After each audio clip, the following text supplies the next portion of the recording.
Good evening and welcome to this regular meeting of the Council of the Municipality of North Perth. Our meeting date is Monday, February 24th, 2025.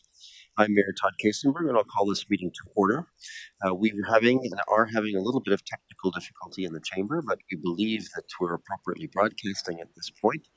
I asked the clerk, therefore, to note our slightly delayed starting time for the minutes at 7:06 p.m. A warm welcome and greetings are extended to councillors, staff, delegations, and observers who will participate in this meeting regardless of whether being physically in attendance in the council chamber in Listowel or being connected through web technologies. We begin tonight's meeting with the playing of O Canada. Those in chambers as able are invited to stand.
We acknowledge that we are on the traditional land of the Anishinaabe peoples. We wish to recognize the long history of Indigenous peoples in Canada and show our respect to them today. We recognize their stewardship of the land. May we all live with respect on this land and live in peace and friendship. Tonight's meeting is being streamed live on the Municipality of North Perth YouTube channel and will be available there after this meeting as an archived video. To those who are viewing this meeting via the YouTube channel, a warm welcome to you. To those present in the gallery today, by attending a public meeting of the Council, you are consenting to your image, voice, and comments being recorded. Anyone who is invited to speak will be recorded, and their voice, image, and comments will form part of the live stream. The chair and/or the clerk have the discretion and authority at any time to direct the termination or interruption of live streaming. Such direction will only be given in exceptional circumstances when deemed relevant. Circumstances may include instances where the content of debate is considered misleading, defamatory, or potentially inappropriate to be published. Attendees are advised that they may be subject to legal action if their actions result in inappropriate and/or unacceptable behavior and/or comments. Thank you. I knew there was a cough there. At this time, I invite your decorum over the course of the coming meeting, and you can see that all of us are in our seats in the council chamber in Listowel. Let us move to item 5 of our agenda pertaining to pecuniary interest. Members of council have full lives with engagement in the community. Sometimes they may find themselves with a potential financial or pecuniary interest in an item at the council table. Provincial legislation mandates councillors to declare this interest and, in so doing, avoid direct involvement in the consideration or voting on the item. I invite all councillors with a perceived pecuniary interest, including those who have so declared in writing already, to verbally advise the chair in public session. Documentation is to be submitted, if not already done, pursuant to council procedures. Councillors may declare now or at any point in the meeting should such interest be recognized. Ahead of this meeting, I've had correspondence from Deputy Mayor Kellum. I yield the microphone to you. Yes, thank you through Mayor Kasenberg. Yes, I'll declare pecuniary interest on items 8.2, 9.11, as my brother and sister-in-law are applicants for this, and then subsequently the confirmatory bylaw 17.1. Thank you. Thank you, Deputy Mayor. Anyone else wishing to make a declaration at this time? Not seeing any, so let's forge ahead. As the chair of the meeting, I will manage the flow of proceedings tonight and largely in accord with our agenda and rules of procedure. Some may be participating remotely by web conference. Should they wish to speak, they may draw the attention of the clerk to this using the conferencing technology's text chat function. If technical difficulties arise for remote participants, I will advise, and we do have Colton with us, working somewhere in the building to try to solve our technology challenges, and he can help with others. Let us now focus on the people's business. Part of that focus is achieved when those in the chamber silence and put away their phones. Regarding item 6 of our agenda, I have a resolution for consideration to approve the agenda as follows: that the agenda for tonight's meeting be approved. Moved by Councillor Blazek, seconded by Councillor Anstead. Any discussion or debate? We're going to use the manual voting system tonight. All those in favor? Are there any opposed? That's carried. Thank you. We're now at item 7 on our agenda, the so-called consent agenda. Consent items are placed on our table because they are believed to be non-contentious, yet they may warrant council's recognition and or action. Grouping them expedites our business. However, any councillor wishing to extract an item from the consent agenda for discussion, debate, or individual action may do so. There are 19 items on the consent agenda tonight, including the minutes of our last regular council meeting. Councillors, anything to extract here or any corrections to the minutes that you'd like noted? Councillor Roth. Good evening, Mayor Kiesenberg, members of council, staff, and public. There are 5 items on the consent agenda which are interrelated in my belief. 7.6, the Town of Fort Frances resolution regarding the sovereignty of Canada. 7.7, Township of Uxbridge resolution regarding implementation of Buy Canadian policy. 7.11, Peterborough County resolution regarding proposed U.S. tariffs on Canadian goods. 7.16, Eastern Ontario Wardens Caucus resolution regarding support of Canadian and Ontario government's negotiations with the United States government on trade tariffs, as well as 7.17, Town of Halton Hills resolution regarding sovereignty of Canada. Okay, thank you. I'm assuming that we could cover those in one shot. All right, thank you. Councillor Andreessen next. It was, did you mention 7.6? Microphone. He did. I'm sorry, the 7.6. 7.6 get mentioned? Okay. And that's a different grouping? That's the one regarding the kite fighting in Perth County through the Perth County Federation? No. Oh, it's the wrong one. Okay. That was last time Last we time, okay. addressed that. Thank you. Yes. Okay. So, anyone else with anything you want to have extracted from the consent agenda for consideration? All right. Then, as we usually do, let's tackle these individual items first. Councillor Roth, the floor is yours. Thanks very much, Mayor Todd, members of council. Each of us are specifically aware of the issues of concern that have been expressed across our nation regarding proposed threats to our sovereignty as well as to our longstanding agreements of trade with our largest trading partner, the United States of America. And frankly, these 5 resolutions in my mind are intertwined, and I would like to suggest that it may be appropriate for this council to show our support of each of these 5 matters. They're individual in their own respect. One is just, or 2 of them are dealing specifically with our sovereignty as Canada as a nation, which, if you believe what's being said by the President of the United States, are not to be taken lightly. The second arises out of that 7.7, the whole implementation of a Buy Canadian or Buy Ontario and related Buy North Perth policy, I guess, in that respect, and what that means in terms of our procurement policy, which is fairly broad in its context, and I don't know if it has any clauses in it that negate any purchases that we would potentially be making with the United States in if tariffs are going to be imposed.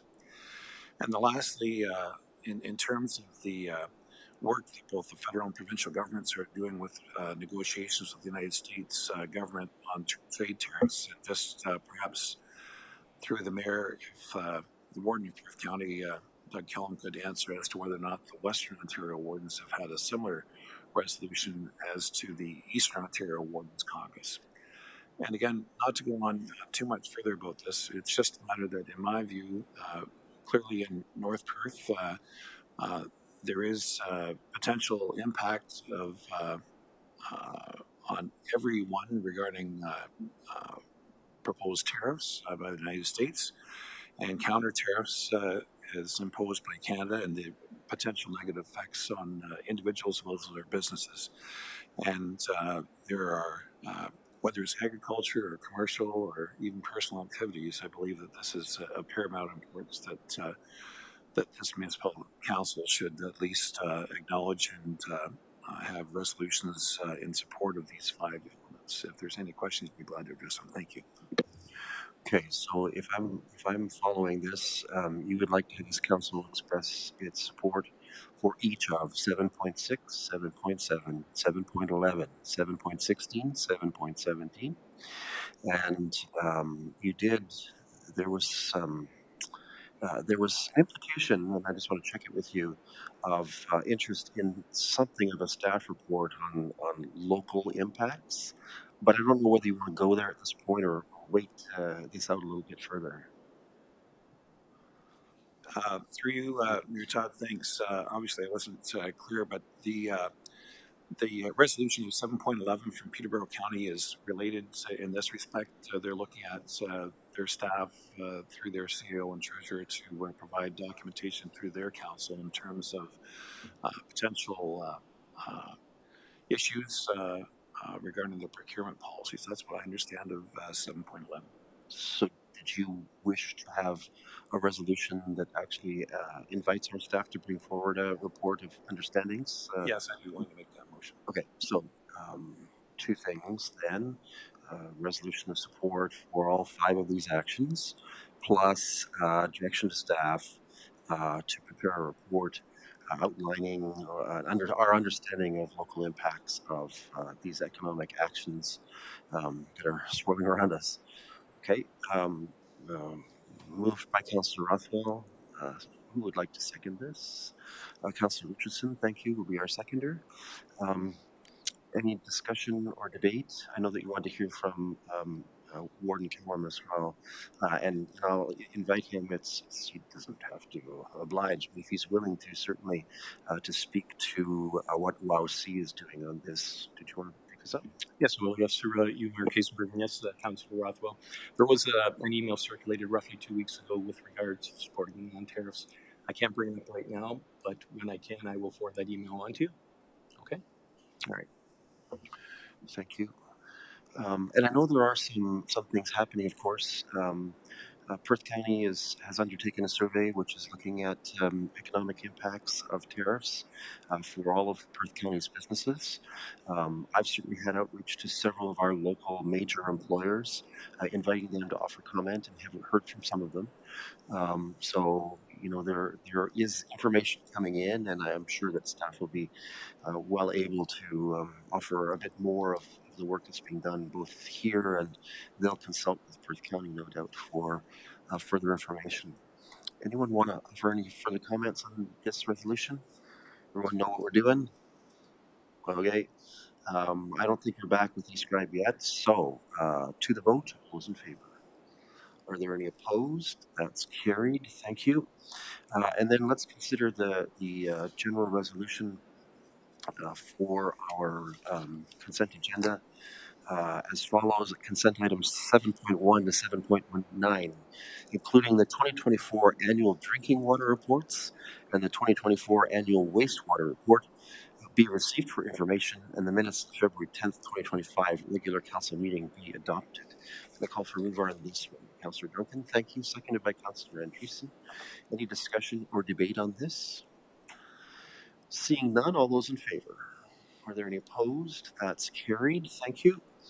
Let's move us down to item 8 then.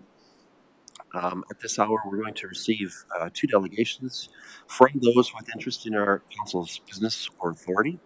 I'll remind the delegations that in accordance with this council's procedural bylaw, a total time of 10 minutes per delegation is permitted. That includes both presentation time and providing some opportunity for councilors to ask questions. A delegation is to present on the topic declared on the submitted request for delegation forms, and deviations from the topics are not acceptable to the chair or this council. The quorum is required. Further, my request that we maintain an atmosphere of respect and courtesy. I remind those delegating that they should not use the names of those who have not consented to such use. Our first delegation tonight is from the professional team from here in Perth Public Health, which intends to address council about the subject of social prescribing and share with us a new resource to that end. We have Laura O'Rourke and Lindsay O'Donnell with us from HPPH as our guides on this topic. I welcome both of them. The floor is now yours. Thank you for having us. Mayor Kassenberg is a member of our Board of Health and heard us speak about social connection at their board meeting in January, and he invited us today to speak to your council. You may have also heard us speak at Perth County Municipal Day on this topic. We want to share the growing evidence related to the importance of social connection, how social connection is a key protective factor to improve health in our communities, and the important work that our municipalities can play in this work. To ground our conversation today, I'm going to start by sharing something that will be familiar to many of you, which is how we define health. Using the World Health Organization's definition, health is a complete state of physical, mental, and social well-being, not just the absence of disease. While the concepts of physical and mental health have been widely promoted, social health has not been prioritized to the same extent. Social health is important for our overall health because it impacts our physical and mental well-being.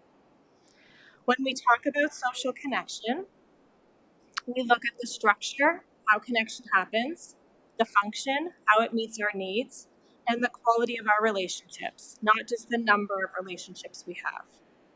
So why is social connection so important? Because it is as a strong protective factor, it is a critical and often underappreciated contributor to individual and population health. Risk and protective factors are the various and often complex factors that impact our health and well-being.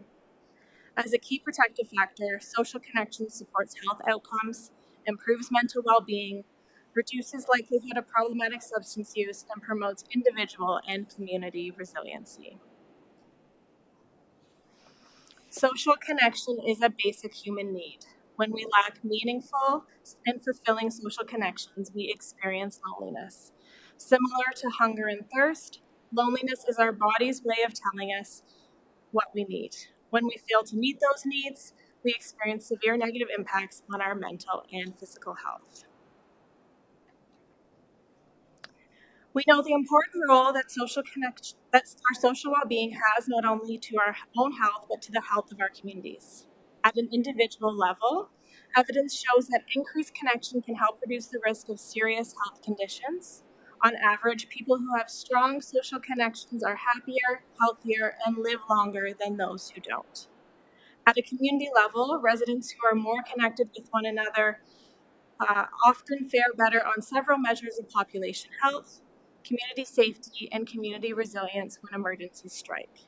The more socially connected people are, the better their collective response and recovery is. Residents who are more connected to their community also have increased levels of civic engagement. We are very excited to share the newly released Canadian social connection guidelines, the first of their kind worldwide. Similarly to how we have public health guidelines for sleep, physical activity, and healthy eating, these guidelines are an important step in raising awareness of the importance of social connection.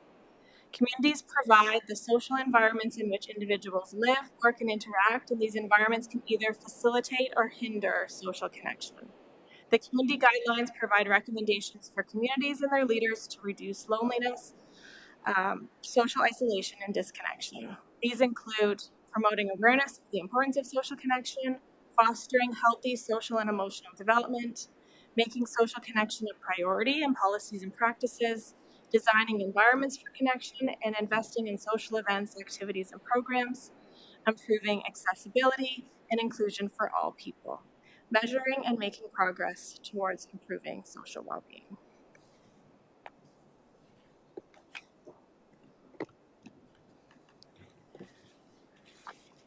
So tonight we brought HPPH's newest resource. We believe you have it there at the table with you, a municipal primer focused on social connection and the role that municipalities can have, giving examples of interventions at different levels. Before we go into things further, we first want to acknowledge that social connection is not a new concept. There are many great things that are already being done in our communities to support social connection. Our intention is really to bring social connection to the forefront of conversations. And as you know, municipalities are well positioned to foster social well-being in our communities, specifically through the use of planning and community design, policies, and programs and practices. A great example of this is Perth County recently incorporating social connection language into their official plan. So under the programming and practices interventions that you see in your handout there, we want to highlight two initiatives tonight that we think have exciting potential for social connection opportunities for residents in North Perth. So specifically speaking to placemaking and the role of neighborhoods. So first, we'll talk about placemaking, which is the process of creating vibrant, inclusive public spaces that reflect the unique characteristics and needs of your community. It's about bringing people together to transform underutilized areas into welcoming, engaging environments where everyone feels a sense of belonging. So whether that's a mural, a bustling block party, or a peaceful community garden, placemaking empowers communities to shape their own spaces and create places that matter. The true power of placemaking is really in the process of how it brings community together. When people take an active role in shaping their own community, they emerge with new social connections and a stronger sense of community belonging. So, investing in meaningful community engagement not only generates more resident focused ideas, but also the participation itself creates opportunities for social connection. Placemaking provides a platform for people's voices to be heard and to be decision makers in their own communities. And it's often a cost effective way to achieve a variety of benefits from social, environmental, and economic. Now we'll highlight the neighborhood strategies. And we want to recognize that the word neighborhood might not feel like it always applies to all areas of your municipality. So for today's conversation, a neighborhood really is an area where people live and interact with each other. The spaces where we're naturally gathering. So that could be a country block, the local school, an apartment building, or the people on your street. Neighborhoods play an important role to support social connection.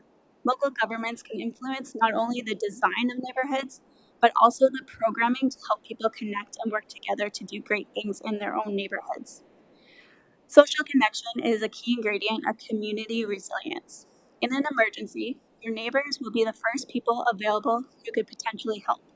People who know and trust their neighbors are better able to support each other. One of the most effective emergency preparedness activity is to encourage residents to get to know their neighbors.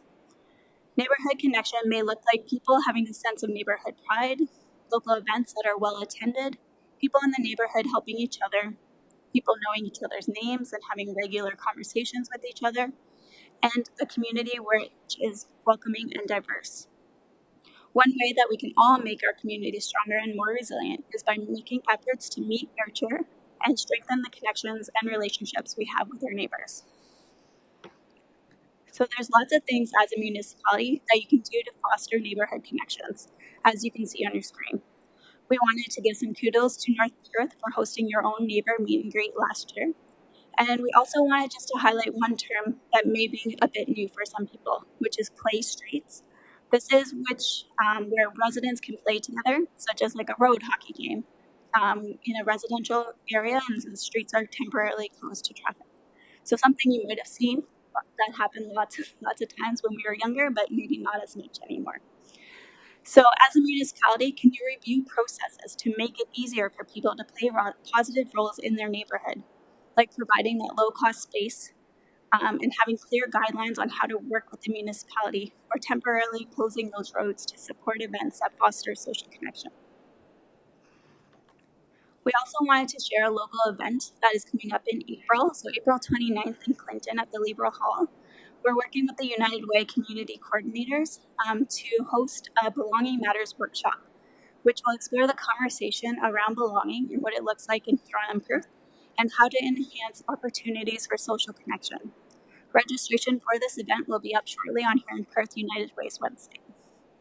So as HPPH, we continue to have lots of conversations about social connection at many partnership tables, including both our community safety and well-being plans. Part of our role is to share lots of different innovative ideas with partners, and we all have a role to play in bolstering social connection in Huron on Perth. As HPPH, we focus on how we can do that together with intention and have that collective impact. So thank you again for having us today and for the invitation to speak. Social connection is an extraordinary protective factor, which not only prevents risky behaviors, but it also builds health in so many ways. And as we wrap up, we just want to leave some questions to ignite conversations around social connection, and we're happy to take any questions or comments you may have. Thank you. Thank you so much for your presentation this evening. Colleagues, any questions for our team from HPPH? Councillor Andreessen? Thank you, through you, Mayor Kiesenberg. Thank you for your presentation. Certainly with our world affairs today, it is more and more important for all of us to have social connections, because it can be very lonely, like you said, and daunting with a lot of the changes that are happening in our world. So I really like this project, this movement that you're working on. A very simple question: what day is Celebrate Neighbor Day? What day of the year is that? Lots of municipalities choose their own day. There is not a specific day that is recognized nationally. There's no national day for that. Interesting. Okay. No, we kind of did a bit of a scan, and municipalities kind of choose what day works best for them. That's great. Thank you. Anyone else with a question? Not seeing any. Thank you. Wonderful new resource for all of us to use and leverage in our work, and look forward to seeing some of the wonderful places, including this Friday. We're doing the commemoration event with the MAP 59 Park, an example of a commitment to a physical space that we intend creates wonderful social spaces in a county. So looking forward to that with all of my colleagues this coming week. Thank you so much. All right, our second delegation tonight is by Mr. Scott Patterson of Patterson Planning Consultants. The clerk can note the Deputy Mayor's exiting the chamber, and he's indicated that he'd like to address Council about item 9.1.1 on tonight's meeting agenda, a consent to sever application. Mr. Patterson, the floor is yours. Good evening, Council. Thank you for giving me the opportunity to speak to you this evening. I'm here to discuss a consent application that's later on your agenda that will be presented by Mr. Garland. The application is for lands located at 6634 Perth Line 86, which is on the north side of Line 86 between Listowel and Molesworth. That's indicated on the air photo before you, and currently the property area is 59.9 hectares in size. The application that we submitted seeks to sever the property. The application was based on a retained land area of 30.3 hectares, being 75 acres, and a severed lot of 29.6 hectares, being 73.1 acres. Just for your reference, in the bottom corner of the severance sketch, you'll see that there's a chunk missing out of the property. That was a severance that was done pre-1967, where 1.7 acres of the property was removed at that time. The lands are currently zoned agricultural zone, NRE1 and NRE2. The zoning regulations are on screen direct from the bylaw, and you'll see that the minimum lot area requirement is 30 hectares, but it's also noted 75 acres, and the minimum lot frontage is 225 meters. Clearly there's a disconnect. 30 hectares does not equal 75 acres, and I've noted the calculations on screen. 30 hectares actually equals 74.1 acres, and 75 acres equals 30.3 hectares. So the proponent believes there is value to the severed lot if a house can be built on it. And as you'll hear from Mr. Garland, staff are currently proposing or recommending that a condition be applied to the severed lot to prohibit the development of a new house. There is no prohibition on new agricultural buildings subject to meeting MDS requirements. The concern, as noted by staff in the report, is that a limited lot size of 29.6 hectares is too small for a house. I would just note for council that this is not a surplus farm dwelling severance and should not be construed to be such. So, with that in mind, there's three options that I'd like to present to council. Council is well aware that you can accept the staff recommendation report as written, you can modify, or you can simply refuse. But what I would like to present to you as part of my delegation is three options for the property as you debate that later on this evening. The first option, naturally, is to proceed with the staff report and recommendations as written. That would result in the creation of a 30.3 hectare retained lot and a 29.6 hectare severed lot. And this would include the staff recommendation to prohibit a house on the severed lot. Option two, which I would like you to consider, is to proceed with the staff report and recommendation as written, but support the ability for a house to be developed in the severed lot. This would again see the retained lot being 30.3 hectares and the severed lot being 29.6 hectares. But to accomplish this, council would have to recommend to Land Division Committee to remove North Perth Condition number 4 and remove Perth County Condition number 3. This would allow the house to proceed or be allowed on the severed lot based on the areas as per the current application. Option 3, which council could also consider, would be to recommend a modification of the Perth County Land Division Committee to reduce the size of the retained lot to 30 hectares. This would meet the zoning bylaw requirement and increase the size of the severed lot to 29.9 hectares. The severed lot would then only be 0.1 hectares, which is 0.2 acres, shy of the minimum lot area requirement to support a house. Again, the staff recommendation would need to be modified to remove Perth County Condition number 3 and North Perth Condition number 4 to allow a house. The proponent is not seeking a deferral of this item this evening. On their behalf, we will accept whatever direction council seeks to choose and path forward they elect to proceed with. I'm just providing options for you to consider, as again, we believe there's value in allowing a house on the severed property.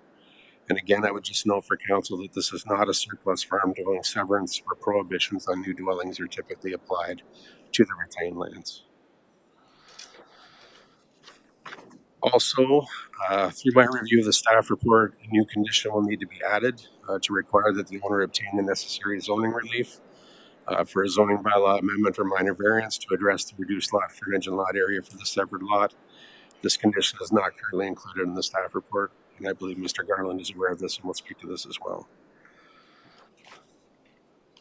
So in closing, regardless of the option the council chooses, the application is consistent with the provincial planning statement 2024, and there's no conformity issues to either the existing or new County of Perth official plan. Whether a house can be developed or not is subjective and discretionary. Staff are indicating that a house should not be supported, whereas the owner is asking for council to recommend an alternative, being one of the two options that I've suggested that would allow a house to be built on the severed lot. And with that, we'll leave things in council and staff's capable hands to consider the options and determine a recommendation to Land Division Committee. However, if there's any questions or concerns about what I've stated, I'd be happy to answer them for council. Thanks, Mr. Patterson. Colleagues, questions or comments for Mr. Patterson? This is somewhat unusual. I mean, maybe it's just I haven't been around long enough. I've not seen many applications that seek to take an agricultural property and roughly split it in half and then put a new house on it. So I do want to understand why it is that we would have any reservation about that. And I don't know whether to ask staff to help us with that or Colleagues, you know where I'm going with this? Okay, I'm not losing it. That's good. Yeah, I'm not certain what to ask. I mean, you're saying that from your perspective, the planning framework would allow this. Uh, There's, Through you, Mayor Todd, yes, that's the position I'm taking from a planning standpoint, and on behalf of the property owners as well. Naturally, the severed lot is going to be slightly reduced from what the zoning bylaw requires. But from a planning standpoint, a land use standpoint, I'm not sure why that would prohibit the development of a house on that lot. Staff naturally are free to give their opinion to you. I'm sure Nathan will justify why they're recommending that to you. Um, I personally, from a personal perspective, I live on 75 acres. The lot beside me is 75 acres. Both can accommodate a house easily. So, from my practical standpoint, I don't necessarily have an issue with it either. I'm trying to balance between my personal opinion and my planning hat. But I live in a real world example where 75 acres can easily accommodate a house. okay, thank you. Councillor Johnston? Thank you, Scott. Question, how long has the farm been 150 acres or 149 point something? Like, does it date back pre-67? Okay, so it's been a 150 acre farm for a long time. That's correct. Yes, the records that I got from the lawyer was that the piece was severed off roughly 1967 or before that, at least 1967. But I think you're hearing from the property owners that their parents or his parents acquired the lands and combined them to 150 acres before that. Thank you. Anyone else with questions or comments here? I'll follow up with staff at the appropriate point, I think. All right. Thank you, Mr. Patterson. Thank you. All right. Our agenda shows that we will hold 4 public meetings, all pertaining to proposed amendments to the North Perth zoning bylaw. For the purpose of executing these public meetings, I'm going to use my discretion as head of council to announce a recess that will last the duration of the public meetings.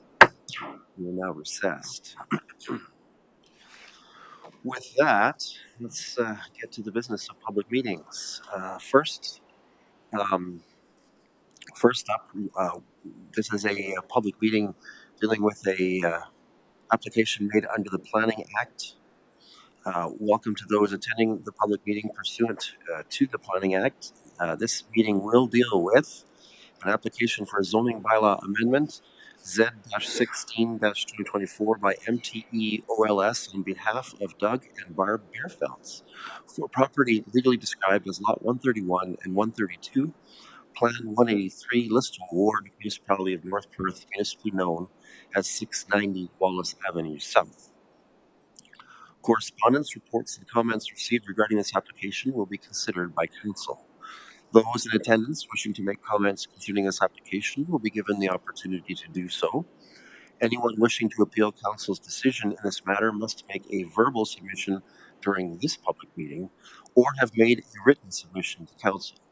Those wishing to receive notice of a decision regarding this application must notify the clerk via email, telephone, or by utilizing the public meeting sign-in sheet, which is located at the back of the council chambers, giving their mailing address and telephone numbers.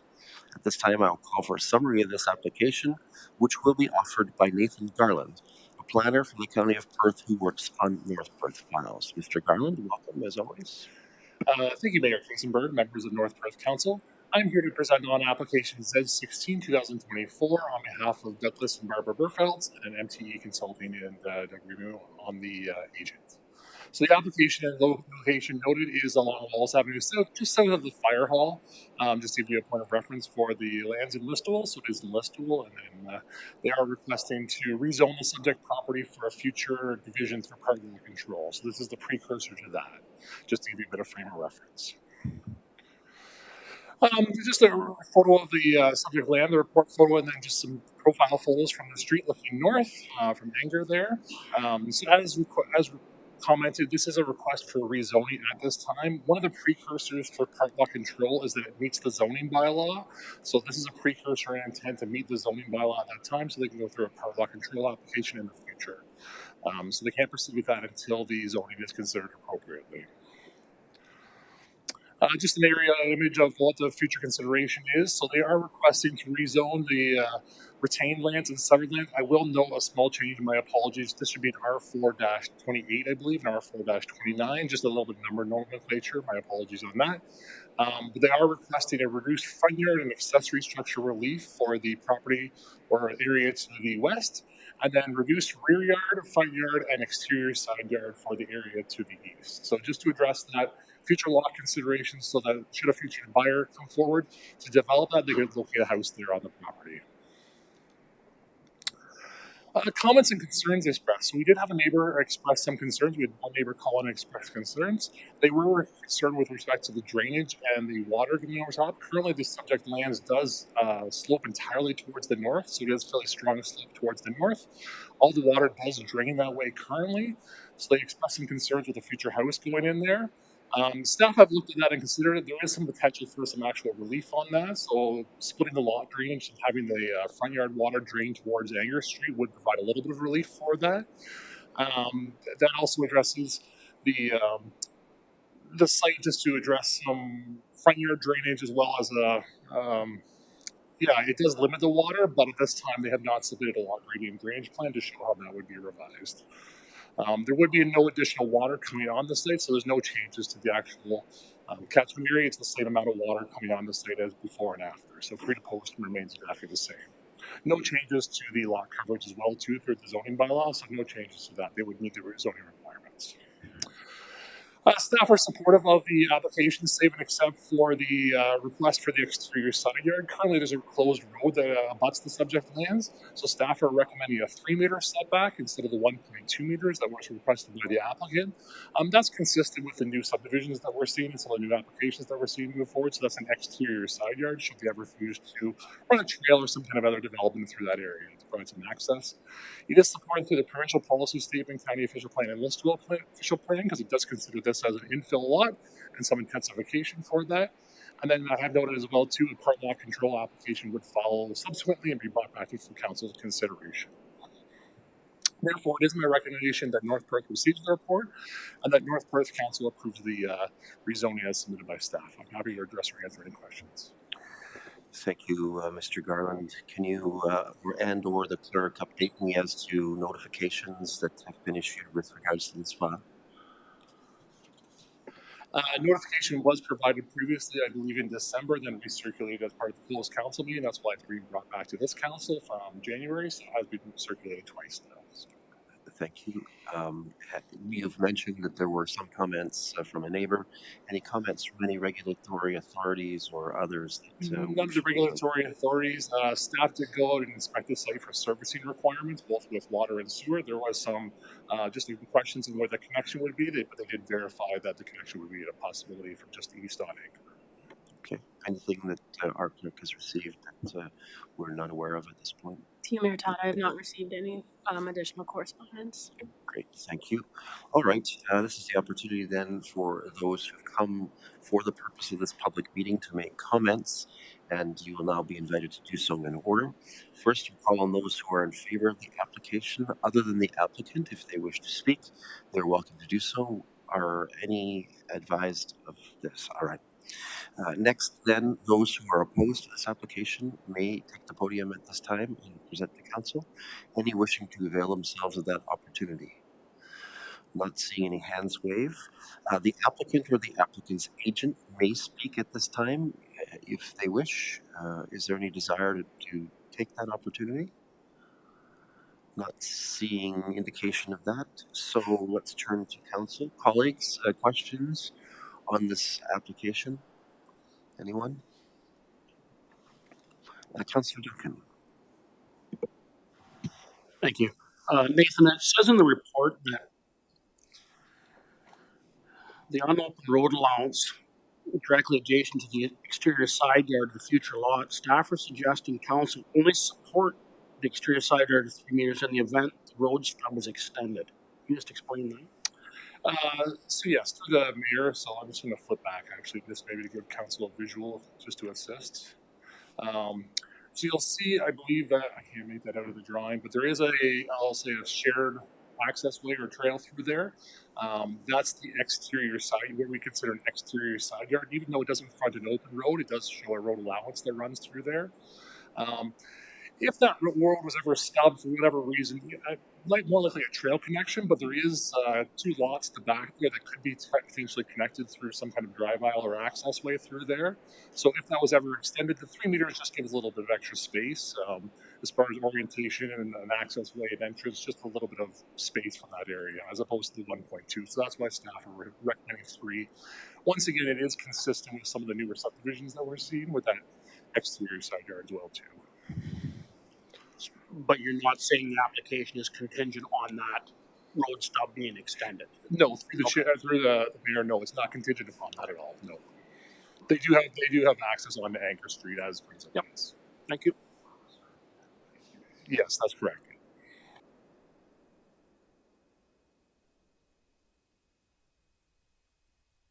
Thanks very much, Mayor Todd. Just further to that comment, Wellington Ave South, that's the unopened portion of that road allowance. And when we look at the report flow just to the east or right of the yellow proposed potential severance application that's coming in, then we see another white line further to the east of that road allowance. Is that all part of the unopened road allowance, or is it only a portion of it?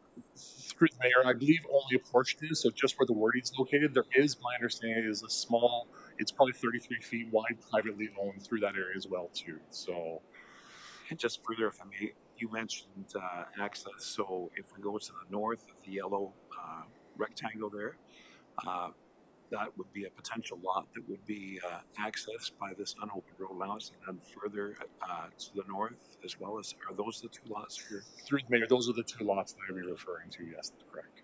But they would need, through you, Mr. Mayor, they any access of that would require the municipality's consent to use the unopened road allowance, correct? Through the mayor, you'd either, with respect to Councilor Rothwell's question, it would either require the municipality to provide some access or transfer that road allowance to those private property owners, and then they would have frontage on Anchor Street. So those are 2 options. Anyone else? Seeing that notice, the decision of council will be given in accordance with the provisions of the Planning Act. The council's decision is subject to the Governor Tribunal in accordance with the provisions of the Planning Act. And with that,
Thank you again, Mayor Kingsenberg, members of North Perth Council.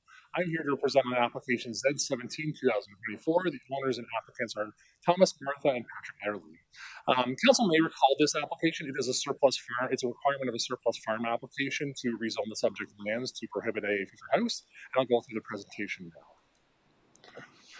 now. The requested area previously that was approved by council was to sever off the subject property, so it did have a house, all outbuilding, and some septic. The house to be severed was approximately 1 acre in size, with the retained lands 99 acres in size. This is a rezoning request as a condition of consent for B34 2024. The requested rezoning is as outlined. So the requested rezoning of the red area, that's to rezone to prohibit a future house on the subject retained farmlands. The also requested rezoning is A-1, that's to allow for a house on an undersized parcel. Just to give council an indication, just the reason why the area to the south is not subject for the rezoning application also, it's designated A2, which identifies the gravel or aggregate areas.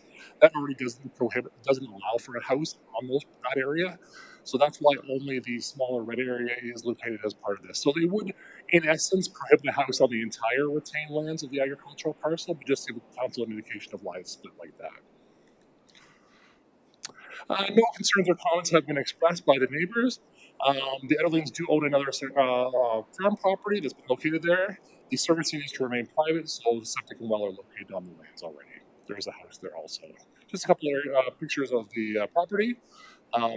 I believe the one area to the south does have a farm field access already on the subject retained farmlands. It's fairly good access there for equipment storage and staging, so that will remain with the farm also.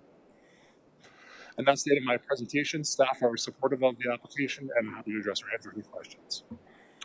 I'm going to ask you about a notice of this. Notice has been provided previously in, I believe, December as part of the January meeting, and then provided a second time as well, too, just to address this council meeting. Thank you. Any other correspondence, comments, and reports received regarding this application? Not to my knowledge. Clerk Klein, nothing that we received. All right, thank you. Then anyone wishing to make comments is now invited to do so. First, we'll call on those who are in favor of the application other than the applicant. If any wishes to step forward and offer comments, council will receive those. Anyone? Not seeing any indication of that. Any who are opposed may also speak now to this application. Anyone wishing to avail themselves of that opportunity? Not seeing that. The applicant or the applicant's agent is welcome to offer comments should they so desire at this point. Anyone wishing to avail themselves of that opportunity? All right, that brings us to council and council's questions or comments. Anyone with questions or comments about this application? I'm not seeing any, so notice that the decision of council will be given in accordance with the provisions of the Planning Act. Council's decision is subject to appeal to the Ontario Land Tribunal in accordance with the provisions of the Planning Act.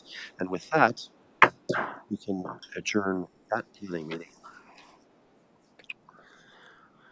Next up, planning meeting number 3.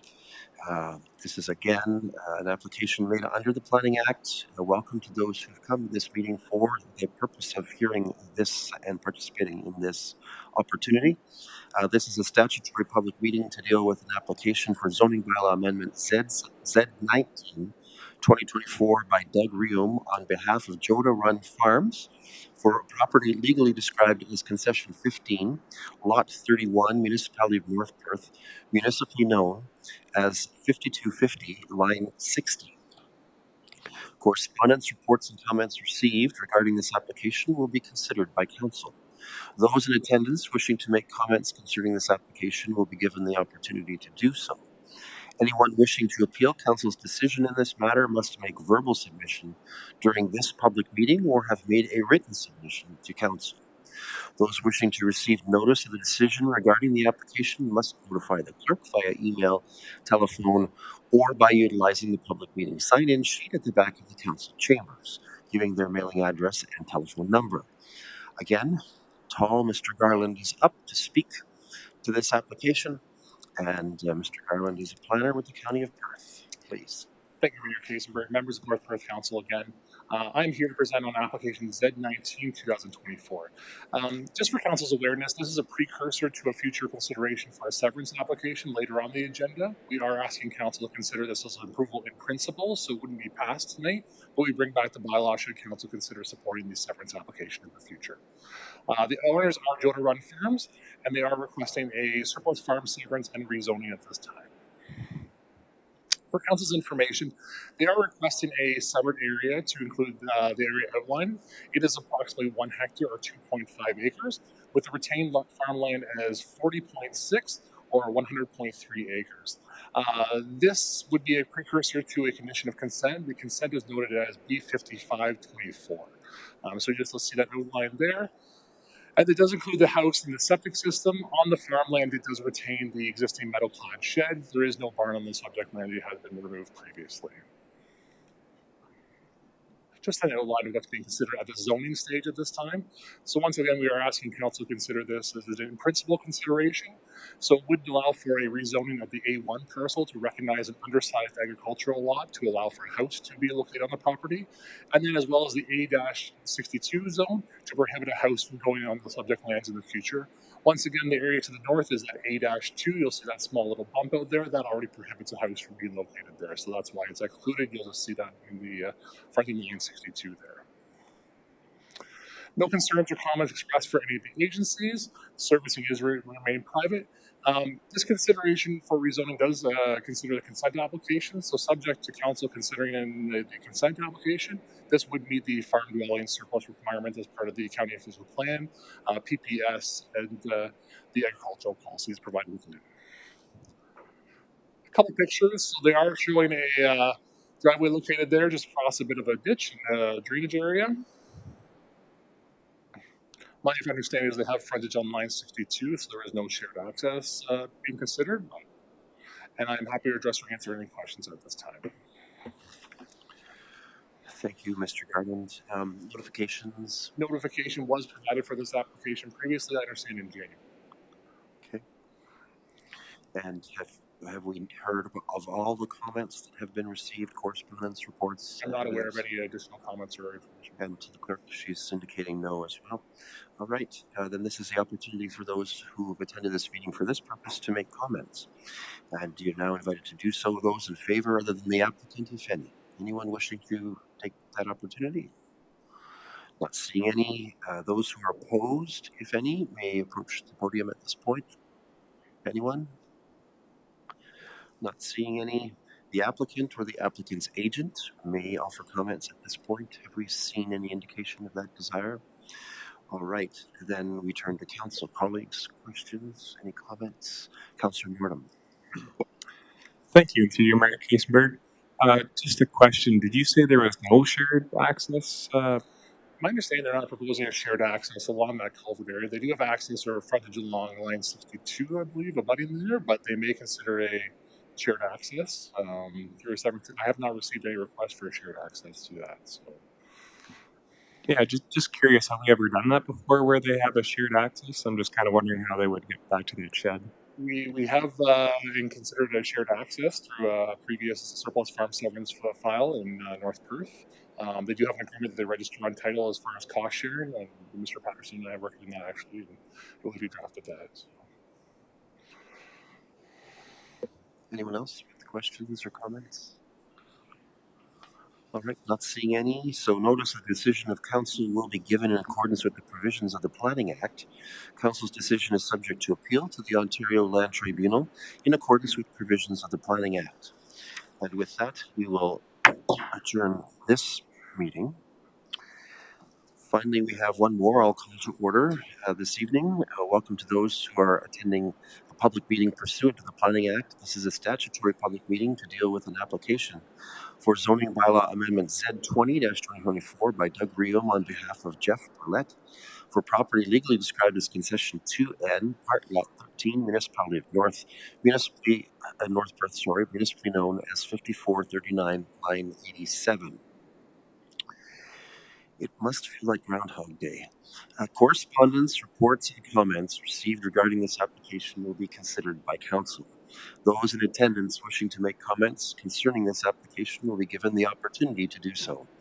Anyone wishing to appeal council's decision in this matter must make verbal submission during this public meeting or have made a written submission to council. Those wishing to receive notice of the decision regarding this application must notify the clerk via email, telephone, or by utilizing the public meeting sign-in sheet at the back of the council chambers, giving their mailing address and telephone number.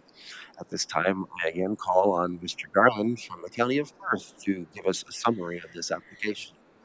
One more time. Thank you, Mr. Mayor Kasenberg. I apologize for the up and down. This is my last presentation, but we do have a few more, so I apologize. This is for application Z19-2024 on behalf of Burlap Farms. Once again, staff are asking the council consider this a consideration in principle, subject to a future severance application. Just for council's consideration, we are trying to consolidate the rezoning and the severance applications into one council meeting, just so council has kind of one opportunity to look at it. We're happy to go a different direction if that ends up being the case, or if there's some concern with that. But we're just trying to consolidate in one consideration in the same application. So this is on behalf of Bullet Farms, and the location is noted on the slide provided. The requested severance and the requested rezoning is for approximately 1.6 acres or 0.6 hectares. And then the remainder of the farmland would be about 19.8 hectares or 48.9 hectares or acres. This would be required as a condition of consent. So, as a part of the condition of consent, it is still required to rezone it should council consider and support this. This is the outline of the subject area or the subject zoning bylaw or the subject zoning that would be considered for this, the A1 and the A-62. So there's the report photo provided. The A1 zone does allow for a residence to be located in an undersized agricultural parcel. The A-62 zone does prohibit the future construction of a residential dwelling on the retained lands. The owners and applicants have provided justification that they do own another property and a residential house elsewhere, so this would be surplus to their needs, and that's what the criteria is for applying for this type of application for a severance. No concerns or comments are expressed from any agencies or abutting landowners. Surfacing is to remain private, so it would be a well and septic on the subject lands. And then, subject to council's consideration of the severance application, it would meet the county official plan policies as well as the PPS for surplus farm severance. And just a couple of photos from the area. The proposed drive shed is requested to retain with the house in the abutting area. So I'm happy to address or answer any questions. However, staff is supportive of the application in principle. Thank you, Mr. Garland. Just the usual query about the notice of public meeting. No additional comment. The notice of public meeting, my apologies, was provided in January as per the requirements of the Planning Act. And all right, thank you. And you've noted already on your slides that there were no additional comments or reports. Thank you. All right. Here's the opportunity for those who attended this public meeting to make comment. First, we'll call on those who are in favor other than the applicant, should they wish to make comment. Anyone wishing to do that? All right. Second, those who are opposed to this application, anyone in attendance wishing to express their opinions in opposition? All right. Third, we call on the applicant or the applicant's agent should they wish to make comments in favor of the application. The clerk is giving me the signal that we've not heard any expression of interest there. So we turn to council. Colleagues, any questions or comments? Councillor Rothwell. Thanks very much, Mayor Todd. And through Nathan, I really appreciate the comments that you suggested in terms of changing procedure, going back to the way things used to be, where we had a consolidation of the consent application of the zoning bylaw amendment. I think that would certainly save staff time as well as council time, as well as cause less confusion in the process. So I'm certainly supportive. And one more suggestion: whenever we have a legal description for both the Elma and Wallace words, we need to make sure that the Elma and Wallace words are specifically listed there. I noticed that list was listed earlier on a zoning bylaw amendment, but apologies. We've got an issue where we do have two different wards that have concessions and lots that there could be confusion. So just a helpful reminder. Thank you. Thank you, Councillor Rothwell. Anyone else with questions or comments? All right. Notice of the decision of council will be given in accordance with the provisions of the Planning Act. Council's decision is subject to appeal to the Ontario Land Tribunal in accordance with the provisions of the Planning Act. And with that, we can adjourn this public meeting and, in fact, all four of our public meetings. And I will declare now that we have resumed our regular council meeting. The recess period is over. All right, we have resolutions to consider relating to the public meetings as follows. First is item 8.3. We have a resolution as follows: that the Municipality of North Perth Council receives the report dated February 24th, 2025, entitled Zoning Bylaw Amendment Z16-2024, and that the Municipality of North Perth Council approves zoning bylaw amendment Z16-2024 submitted by MTEOLS on behalf of Doug and Barb Bierfelds, affecting lands described as Lot 131 and 132, Plan 183, Listowel Ward, municipally known as 690 Wallace Avenue South. Can I call for a mover? Moved by Deputy Mayor Kellum, seconded by Councillor Rothwell. Any discussion or debate? Do we have eScribe running now? We have eScribe running now. All right. So let's have that vote.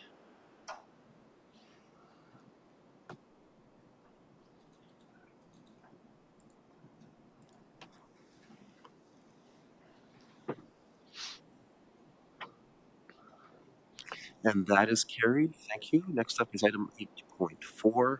I have a resolution for consideration as follows: that the Municipality of North Perth Council receives a report dated February 24th, 2025, entitled Zoning Bylaw Amendment Z 17-2024, submitted by Thomas Martha and Patrick Ederlin, affecting lands described as Concession 3, Lot 49, subject to HEPC easement, municipally known as 8430 Road 175, and that the Municipality of North Perth Council approves zoning bylaw amendment Z 17-2024, submitted by Thomas Martha and Patrick Ederlin, affecting lands described as Concession 3, Lot 49, subject to HEPC easement, municipally known as 8430 Road 175. Can I call for a mover on this from Councillor Duncan? Thank you. And seconded by Councillor Anstead. Any discussion or debate on this one? Councillor Roth. Thanks, Mayor Todd. Just further to my suggestion, could we add Wallace Ward in the description as well as in the proposed bylaw? Thank you. Yep, we'll figure that out. We'll ask the clerk to figure that out. Thank you. Understanding that we've amended it slightly to include the words Wallace Ward in the appropriate place, I think we can go ahead and have that vote.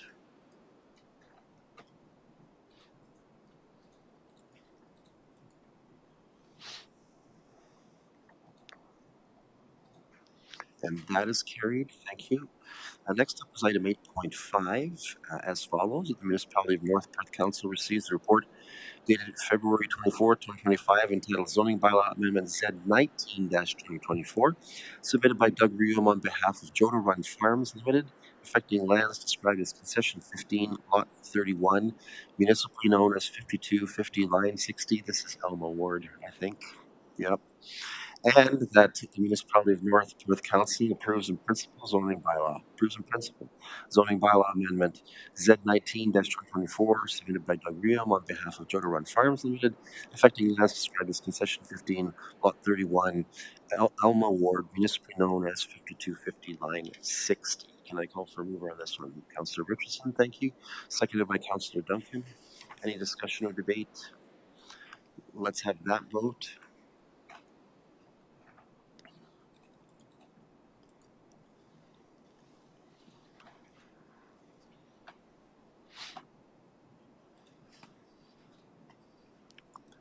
And that is carried. Thank you. And now item 8.6 as follows: that the Municipality of North Perth Council receives the report dated February 24th, 2025, entitled Zoning Bylaw Amendment Z 20-2024, submitted by Doug Riom on behalf of Jeff Burlett, affecting lands described as Concession 2 and Part Lot 13, municipally known this is in line 87, Wallace Ward. Yep. Part Lot 13, Wallace Ward, municipally known as 5439, line 87. I actually knew that geography. I'm impressed with myself. And that the Municipality of North Perth Council approves in principle zoning bylaw amendment SEDS 20-2024, submitted by Doug Riom on behalf of Jeff Burlett, affecting lands described as Concession 2N, Part Lot 13, Wallace Ward, municipally known as 5439, line 87. Moved by Councillor Rothwell, seconded by Councillor Andreessen. Any discussion or debate? Seeing none, let's have that.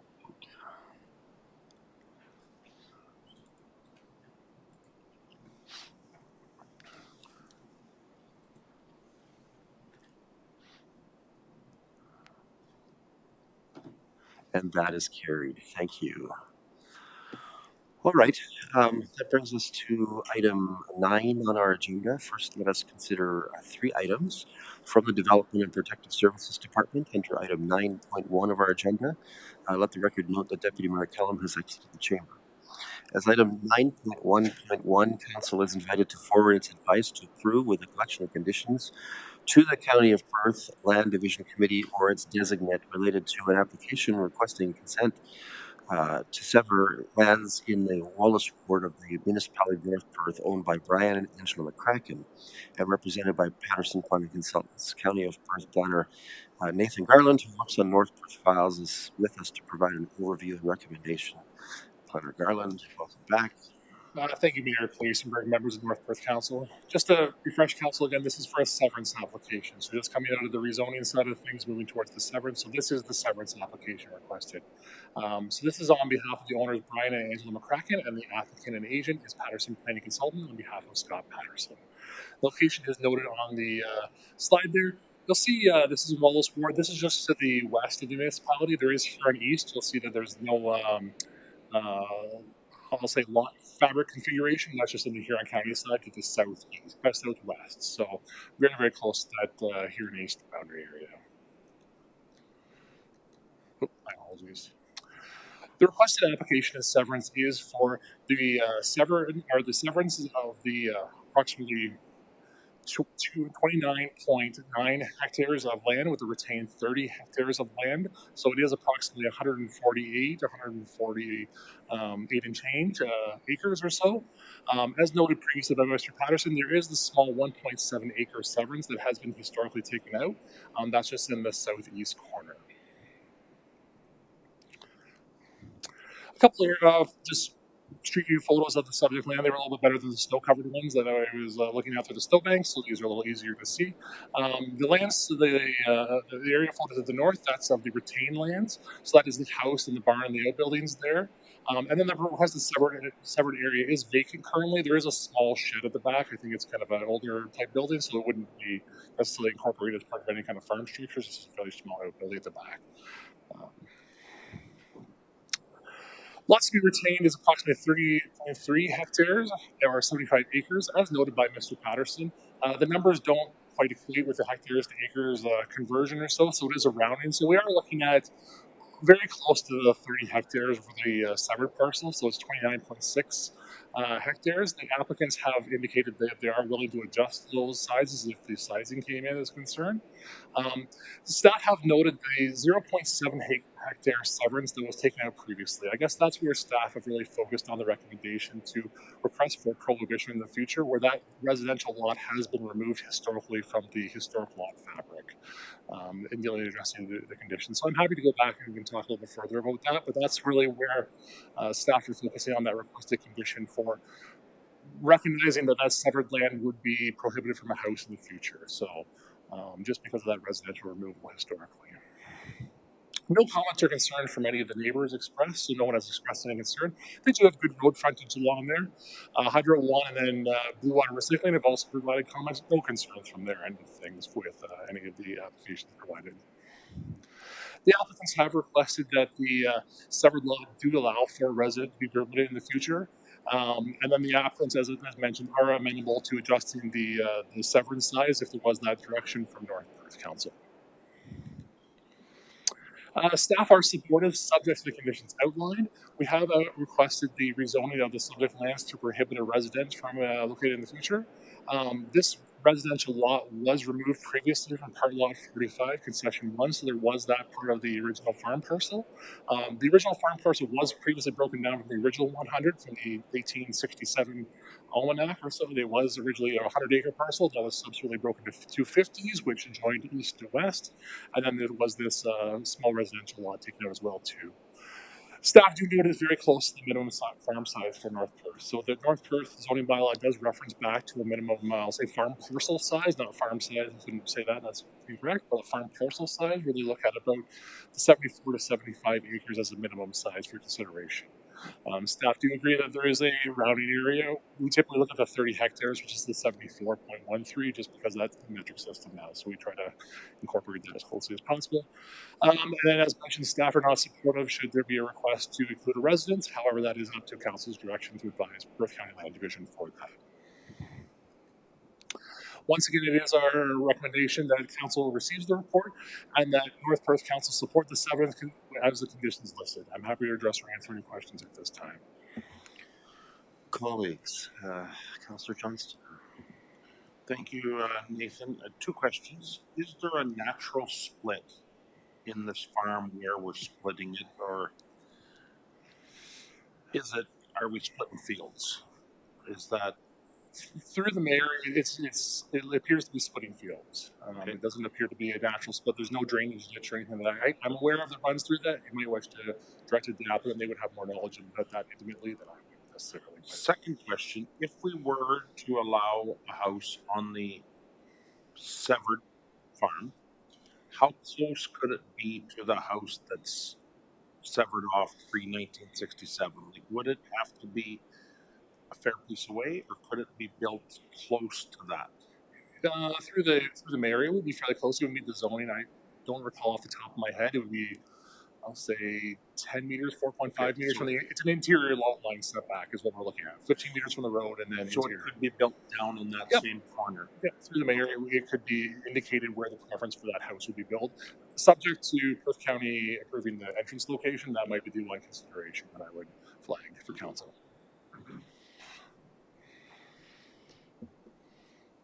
Anything further, Councillor Johnston? No, I'm good for now. Okay. Anyone else with questions here? I'm still struggling. I'm not sure I understand why staff feels that we can't put a house there. So if you can take another kick at that can, it might be the headache that I'm fostering tonight, but I'd appreciate a little more insight.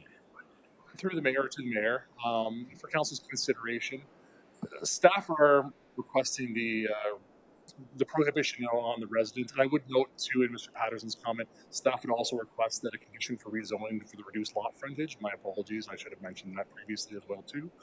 We are requesting that. That was an error in missing that on my part. However, to the mayor's comment, going back to why staff are suggesting the prohibition around a residence. Typically, we look at a farm lot for a house. We're now in the also the future consideration multiple houses as per the ARU requirements from the province. And we would join that fairly close to that 74, 75 acre block. One house, or that ARU consideration for that 74 or 5 acre block. Staff are requesting or recommending that the law be prohibited from having a house because that historic house was removed from that 74, 75 acres. It was taken off there. That residential development was removed from, I'll say, the retained farmland component. That's staff's opinion and thought. It is very close to the minimum farm size. Staff want to acknowledge that it's extremely close, but there was that residential consideration removed historically, and that's why staff are suggesting these comments. So that's the primary reason for that. Okay. Anyone else? All right. Councillor Richardson. Thank you. Through you, Mayor Kasenberg. I don't necessarily agree with the staff's report. I think that it's so close, and to be able to maintain a house on there with the appropriate conditions and come back, you would certainly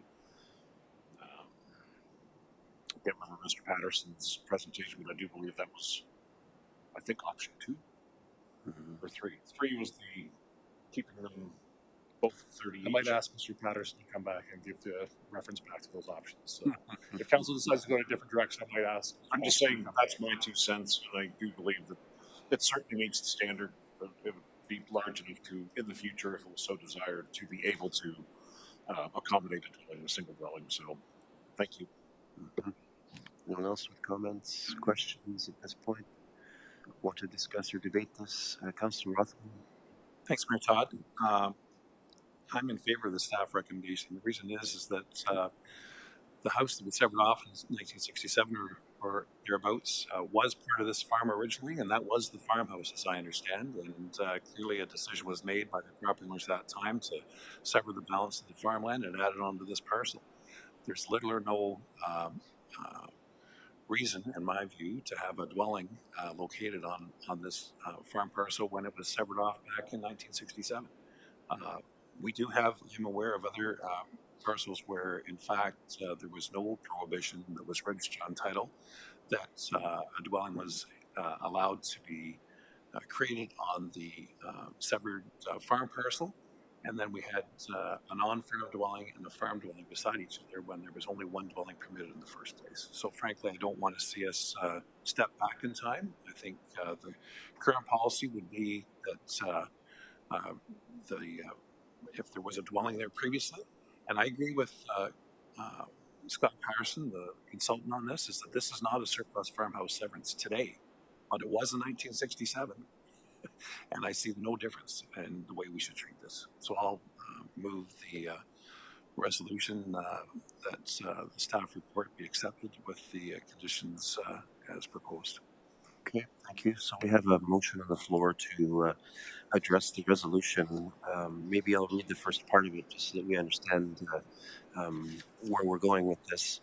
The resolution reads as follows: that the municipality of North Perth Council advises the Land Division Committee or its delegated authority that the municipality of North Perth supports application file B50-24 submitted by Brian and Angela McCracken, care of Patterson Planning Consultants Inc. for lands described as Concession 1, West Part Lot 45 and Lot 46, Wallace Ward, in the municipality of North Perth, municipally known as 6634 Perth Line 86, subject to the following conditions. For the municipality of North Perth, there are 7, and for the county of Perth, there are 3. Yes, we have. Let me just check to see if we have a seconder. I think that's probably the right parliamentary procedure here at this point. Do I have a seconder for this? Councillor Nurum, is that an indication of yes with the pinky? I like it. New style. All right, let's turn to Councillor Blazek. She has a question. Thank you. Through you, Mayor Kasenberg. This is a question for council. Have we typically in the past, or is it common for us to sever farmland with no natural like split or separation, split fields as Doug suggested? Is that something that we typically have done in the past?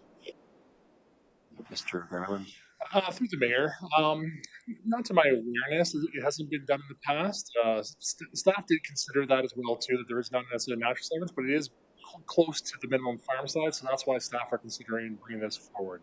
They would have to do some demarcation, or they may just retain to own in the same ownership for a period of time, but there would be that split there, but not historically. We haven't severed them through like that through the middle of the field. I'll say it that way. So.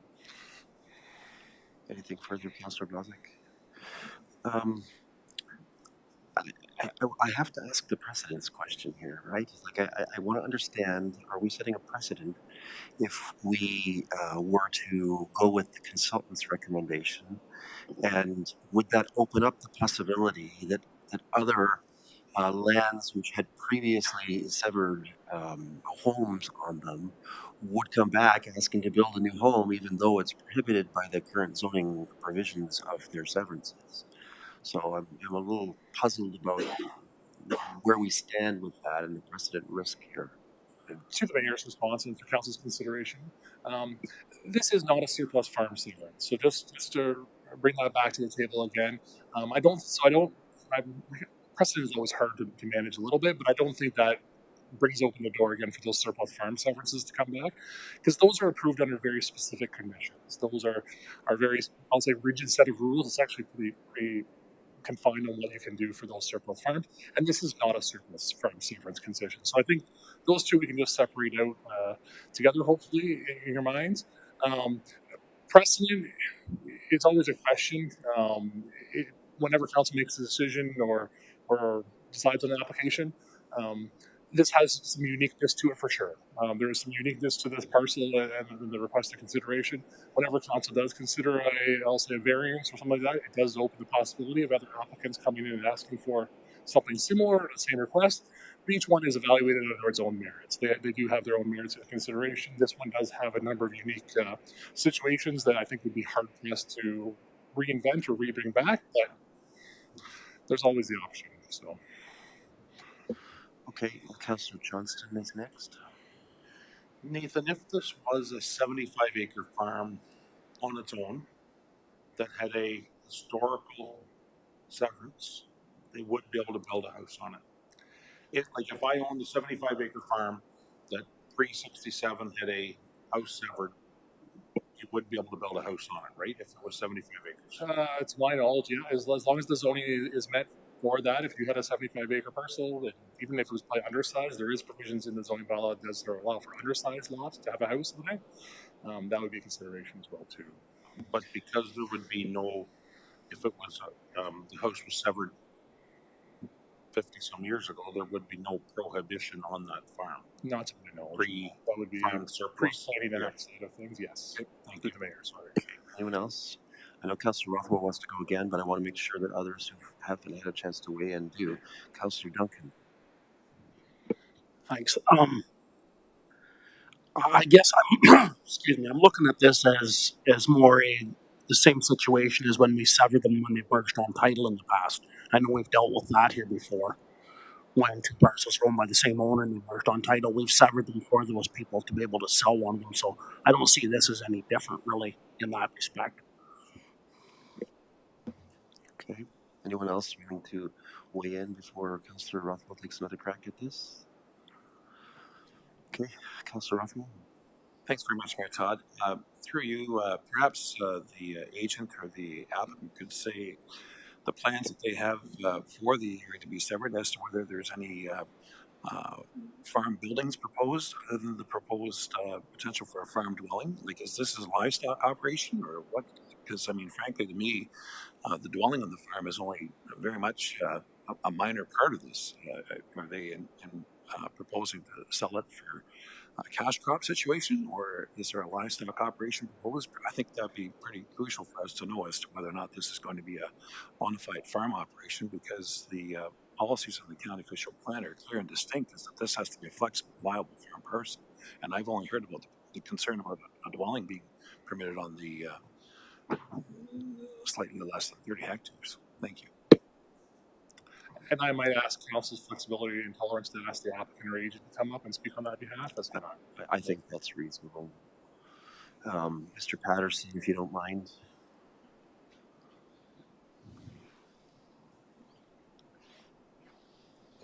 Thank you, Council, for the opportunity. In response to the question, and this is based on my understanding of meeting with Mr. and Mrs. McCracken about their plans.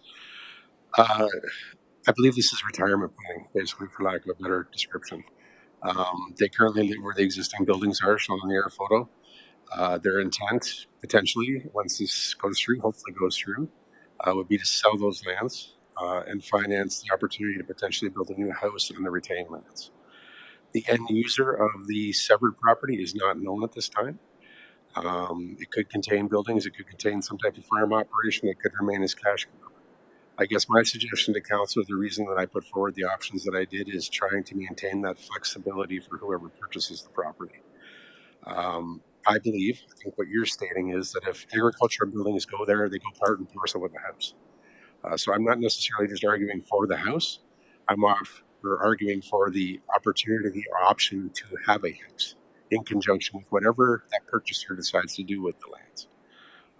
They may put up a livestock operation, they may put up a shed for machinery storage. I have no idea what they're going to do. But my position was simply based on trying to allow flexibility that if somebody was looking to buy those lands from the McCrackens, check the zoning bylaw and say that they couldn't build a house on it, well, that may basically cancel that potential buyer going forward. I believe it just opens up opportunities for themselves to open it to more people and potentially expand the opportunities for whoever may buy the property as well. Okay, thank you. Anyone else with questions or comments at this point? All right, we have a resolution duly moved and seconded, which intends, okay, your client, sorry. Through the mayor, I just wanted to confirm with perhaps Planner Garland. So the motion on the floor is currently what was in the staff report, but I just wanted to confirm whether an additional condition needs to be added that was flagged by the. Yes, through the mayor, just the additional condition for the rezoning requirements recognize a reduced lot frontage and area. Yes, thank you. That would be a standard condition that the county has no concerns with putting in. So through the mayor, just to clarify, so there will be, within the resolution, there will be 8 conditions from the municipality of North Perth and 3 from the county of Perth. To the mayor, yeah, and the rest of the council, yes, that would be consistent with our request and recommendation as well too. Okay. So we have on the floor with this amendment the resolution that essentially was the resolution proposed by staff. This resolution would stop the erection or the ability to erect a house on this property. Everyone understand what we're looking at? Do we want to do anything about this resolution or consider it a straight up and down vote? What's our preference at this point? Okay, well, I'm going to call it then. We're gonna consider it in a straight up and down vote. Then, this is the more restrictive amendment, right? This is the proposition that no home be allowed to be built on the severed lot. Everybody with me? We know what we're voting on. All right, the clerk's ready. Let's have that vote.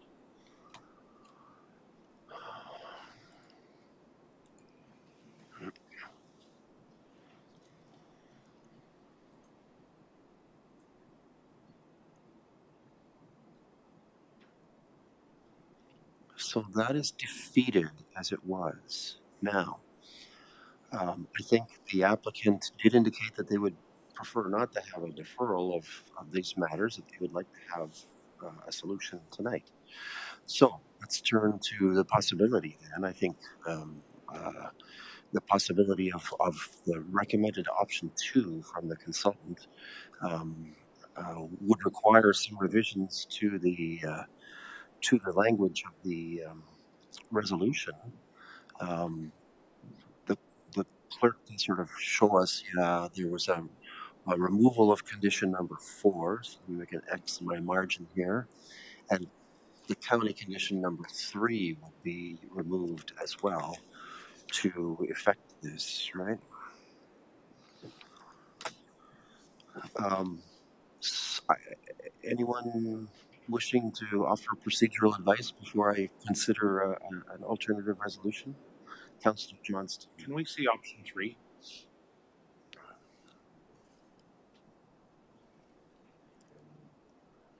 So the only change from 2 to 3 is we're making the farms closer in size. Yeah, I think we're working with you, Mr. Patterson. So yeah, let's have you. Through your worship, yes, the option 3 is basically taking the 0.3 hectares from the retained lot, adding it to the severed lot to bring it closer to the 30 hectare minimum of the zoning bylaw. Which we're splitting fields anyway, so we're just moving the line 16 feet to the left. Yes, whatever it is. through your worship, I got the CAD file from the surveyor. I'm able to check it today. We meet the lot frontage. I guess I have to take the line and do this. To make it meet the 30 hectares and allow that lot area to go to the other side. So let me just check then, Councillor Johnston. You sound like you're thinking that we should try to move them towards the. Yes.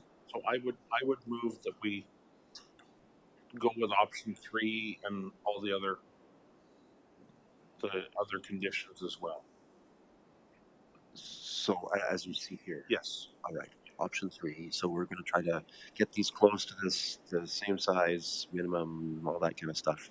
If I'm following this, the clerks look like they might be panicking and how to figure this out.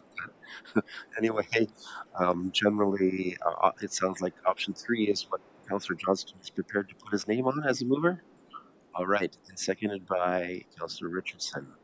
So we have an alternative resolution on the floor that would allow for a home to be built and is intending to try to get the two lots roughly the same size. Mr. Garland. My apologies to council. I would just ask that that condition for the undersized lot and reduced lot frontage also be included with this same condition moving forward. No concerns with the county any of that. Okay. I just want to make sure we're all following the bouncing ball here. we are looking at a resolution that roughly creates two equally sized lots side by side and allows a home built on the one that's been severed, which historically has not been the recommendation of staff in this case. Everybody with me? Those are sort of the generals of the proposition. Discussion debate. Councillor Rothwell. Thanks very much, Mayor Todd. Just two things. I know Councillor Johnson raised the point or asked the question as to whether or not the dwelling, if it's going to be permitted, where it would be located. Is the council concerned that we want to limit that location, or is it permitted anywhere? That's just a question I have in my mind. And the second point is that as we zoomed in on the survey, there's a building, the steel shed, which is noted on the parcel that was severed off back in '67, I believe. Are we doing anything to recognize the encroachment of the building on the proposed separate parcel, or are we just saying that's legal non-conforming, or what are we doing? Okay. I take it that that building labeled steel shed on page 210 of our agenda package is on that abutting property to the east. Okay. Mr. Garland, do you have an answer, or shall we invite Mr. Patterson to speak? I might invite Mr. Patterson through if council's considering it. Yeah, I think that would be best to decide what the future of that building would be. Okay, thank you. Mr. Patterson.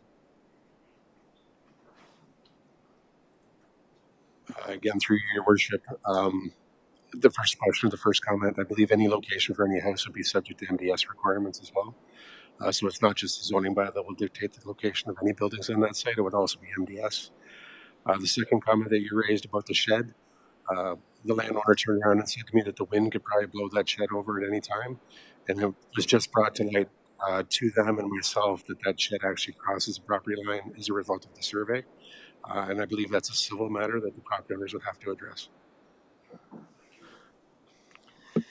And maybe there's an icicle that will take it out. All right. Anyone else with questions or comments? All right. Councillor Johnston. Thank you. Just a comment. We keep talking about a house, but it could be an agricultural, it could be a barn built on this property as well. And then it would be built where MDS allowed, because there is several houses in the neighborhood. So. Through the mayor, in response to Councillor Jones' question, yes, the MDS does drive where future barns and such would be located, actually based on the existing conditions. So that would drive that. Thank you for clarifying that. That's important. All right. Everyone feel we are ready to consider a vote here? All right. Revised resolution, a different one. Let's have that vote.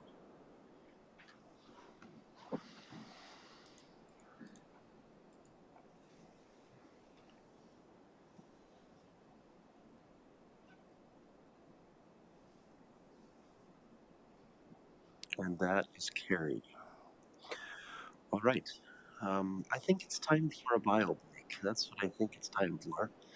So why don't we take 7 minutes and come back at 8:50.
All right, I'll call this meeting back to order.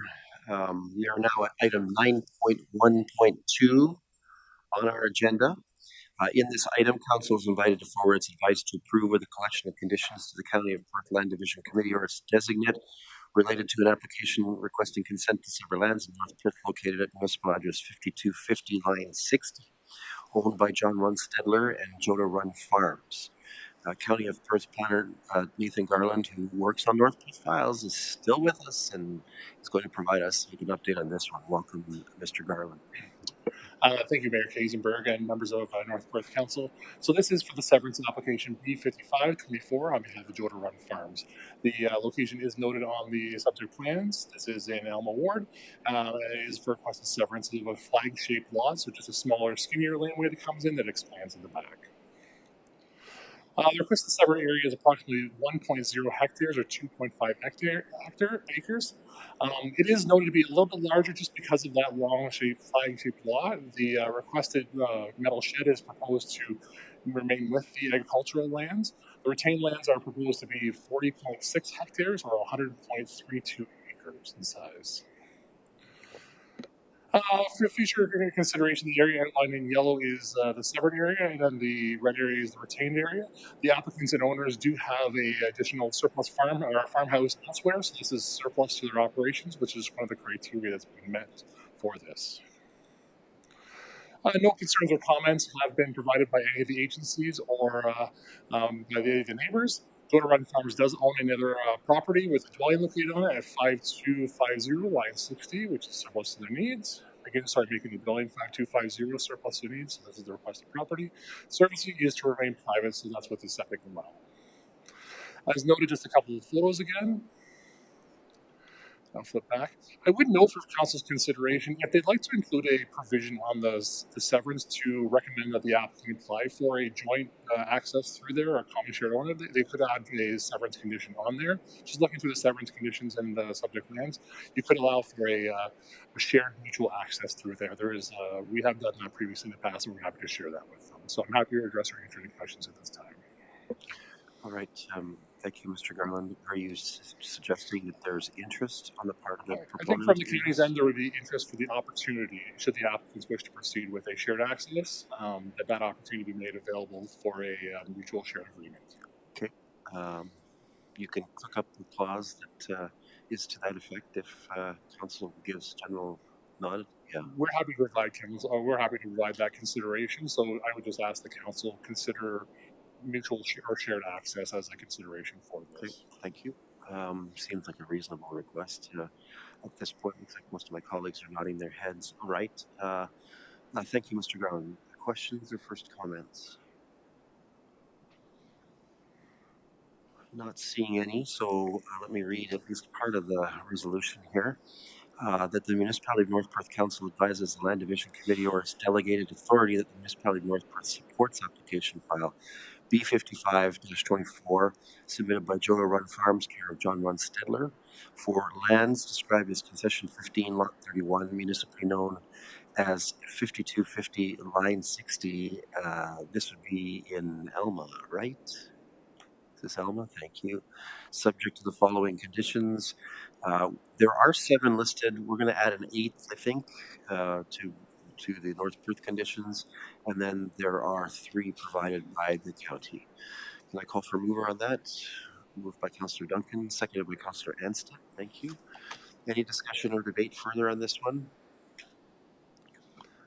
So as amended, we've added an extra clause allowing for provision of shared driveway, shared access services. Everyone good with that?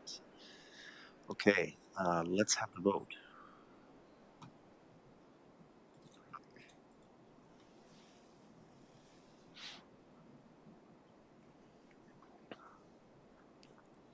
And that is carried. Thank you. As item 9.1.3, council is invited forward its advice to approve with a collection of conditions to the County of Perth Land Division Committee or its designate related to an application requesting consent to sever lands in North Perth located at municipal address 5439 line 87, owned by Jeff Burlett and Burlett Farms and represented by Agent Doug Reum of MTE. This is in the Wallace Ward. County of Perth planner Nathan Garland is also going to offer some comments on this one. Mr. Garland. Thank you very much, Mayor Kiesenberg, members of the North Perth Council. This is my last planning presentation, so thank you for your patience tonight on this. I'm going to present B5624. This is for requested surplus farm severance, and we previously documented rezoning for this file as well too, so I'll try not to highlight too much of the same. The requested severed area is approximately 1.6 hectares or 0.6 acres. The retained farmlands is 48.9 acres or 19.8 hectares. Just as a condition of this severance, there would be the rezoning request that council previously considered for the approval in principle. The area outlined in yellow is the requested severed area, that's the 1.6 acres, and then the requested retained lands is the area outlined in red, which is all agricultural property. There would be a prohibition requirement for them to prohibit a house from being located on the agricultural lands, as well as a recognition to allow the residential lands to be there in a rezoning application and consideration. No concerns or comments have been expressed from any of the agencies or public on the application. Burlette Farms does own a number of other properties, as well as a house on another property that makes this house surplus to their needs, therefore meeting that criteria. Surplus, the severance is to remain private, so both with septic and water, so those will be private. Just to make sure of the lands there, I was just looking down towards the north, south, apologies. And I'm happy to address or answer any questions. Staff are supportive of the application. Thank you, Mr. Garland. Any questions or first comments on this matter? All right, I'm not seeing any, so I'll read part of the resolution and identify the conditions. As follows, that the Municipality of North Perth Council advises the Land Division Committee or its delegated authority that the Municipality of North Perth supports application file B56-24 submitted by Burlette Farms, care of Jeff Burlette, for lands described as Concession 2N, Part Lot 13, municipally known as 5439, Line 87 in the Wallace Ward, subject to the following conditions, and there are 7 for the municipality and 3 for the county. Can I call for a mover? Moved by Councillor Rothwell, seconded by Councillor Nordham. Thank you. Any discussion or debate? Seeing no hands waving at me, let's have a vote.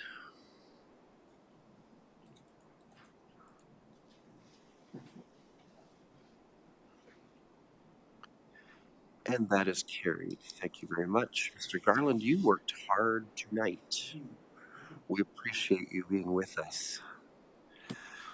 All right, next let us consider a report from the Operations Department under item 9.2 of our agenda. As item 9.2.1, Council is presented with results from a properly undertaken procurement process which sought proposals to establish as allowed a vendor of record list for certain engineering services. The appointments to the list are for a 3-year term with contractual terms allowing the possibility of 1 extra year after the core term. We have queued up for us North Perth Manager of Operations, Matt Rock, who will address this matter. Mr. Rock, welcome tonight. The floor is yours. Good evening, Mayor Kiesenberg and members of council. Before you tonight, we have an award request to establish a roster of engineering firms for the next 3 years, as the mayor had noted, for the operations group. The roster provides the municipality with a pre-qualified list of engineering firms that will streamline and expedite engineering procurement over the term. The 3 years of engineering support are as follows: structural and linear road construction, municipal drainage engineering, and subdivision and site plan review. We were pleased to see over 30 proposals across the 3 categories from 16 different firms all throughout the province, so a very good representation. The proposals were evaluated separately by 3 staff members on the following criteria, being company overview, company capability, proof of ability, and hourly rates. A summary of the top scoring firms from each firm can be found in the report. There are no financial impacts, as the objective is to establish a roster of qualified firms and set predefined hourly rates for services. Staff are recommending award to the following firms for engineering service roster. In category 1, under the structure and linear road construction, would be GEI Consultants, and for the resolution, we should change it to say Listle instead of Guelph. And for number 2 would be BM Ross, and for 3, Triton Engineering Services. For category 2, for drainage, municipal drainage engineering services, Spree Associates, GEI Consultants of Listowel, and Streamline Engineering Incorporated. And finally, for the 3rd category, being subdivision and site plan review, we recommend that BM Ross and Associates and Triton Engineering Services. Thank you for your time. I'd be happy to answer any questions. Thank you, Mr. Roth. Colleagues, questions and first comments? Councillor Duncan. Thank you, through you, Mayor. I see Streamline Engineering on there. Are they a new firm? Correct. They're, I believe, two or three of their engineers are from PM Ross. Or they're from like a different engineering firm that they've started their own business. Okay, thank you. Thank you. Anyone else with questions or first comments? All right, seeing none, I have a resolution then for our consideration that the Council of the Municipality of North Perth awards request for proposal NP 0002-25T engineering services roster contracts with fixed pricing for a 3-year term to the following firms for each category roster position. Category 1, structural and linear road construction, 3 businesses, GEI Consultants of Listowel, Ontario, BM Ross and Associates Limited of Goderich, Ontario, and Triton Engineering Services Limited of Fergus, Ontario. Category 2, drainage engineering, 3 businesses, Street Associates London Limited of London, Ontario, GEI Consultants in Listowel, Ontario, and Streamline Engineering Inc. of Milverton, Ontario. And Category 3, subdivision and site plan review, 2 businesses, PM Ross and Associates Limited of Goderich, Ontario, and Triton Engineering Services of Fergus, Ontario. Can I call for a mover? Moved by Councillor Nordham. Thank you. Seconded by Councillor Rothwell. Any discussion or debate? Seeing none, let's have that vote.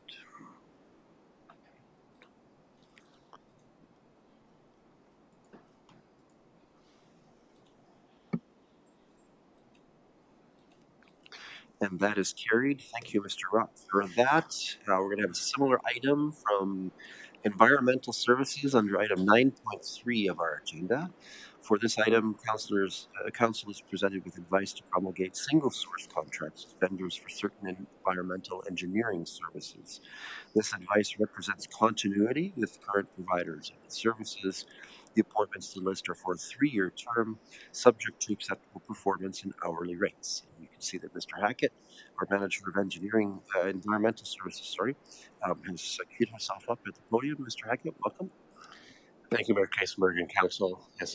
As you mentioned, the purpose of this report is to get Council support to enter into single source agreements with 3 qualified and experienced engineering firms to ensure continued non-disruptive, highly qualified support and engineering services for critical municipal infrastructure, and to ensure fiscal responsibility by establishing terms and conditions.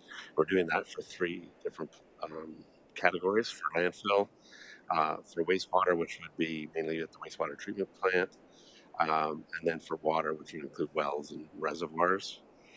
So the procurement bylaw in North Perth does allow for single source procurement, and the reasons are outlined in the report. But it's mainly based on the compatibility and the intimate knowledge of the engineering services being currently provided, and this is viewed as an extension of the work and an effective and efficient for these specific projects. So, for example, at the landfill, Burnside's been doing the engineering work there for many years. They did the strategic plan for waste management back in 2005, and they've continued to do all of our monitoring and reporting on an annual basis. For water systems, BM Ross has been involved there doing distribution system modeling, sizing of trunk water main infrastructure, design of storage reservoirs. There are some municipal class environmental assessments coming up as well. And for the wastewater side, we have GEI Consultants. And they've been doing the wastewater work for a number of years. They've done the expansions, the upgrades that we've done, a number of those over the past years. The septic receiving station design and upgrade. They did the wastewater master plan in 2015 as well. They've done uncommitted reserve capacity assessments, a number of other things. So, based on the extensive knowledge and experience that they've developed over the years for these certain categories, it's proposed that we continue the current working relationships for a 3-year period, similar to what Matt Ropp was speaking about there as well. And they've outlined the duty or some of these things in their letters of engagement that were provided to council in a separate email. So again, the initial agreement would be for 3 years, ending on December 31st, 2027, and it would be subject to reviewing that there's satisfactory performance and agreement on the hourly rates, and that could be extended at that time as well. It'll allow for continuity of service and leveraging of the relationships and expertise that have been developed over the years. There is no budget set with this amount. It's just based off of, it's really just an establishing agreement that we have something in place with these firms and to set predefined hourly rates for these services. Um, the actual specific engagement of these firms would be determined by the project needs as they come up, the scope of those projects, and they would be based on council approved budgets. Um, and that would ensure the cost effective deployment of resources according to those set rates.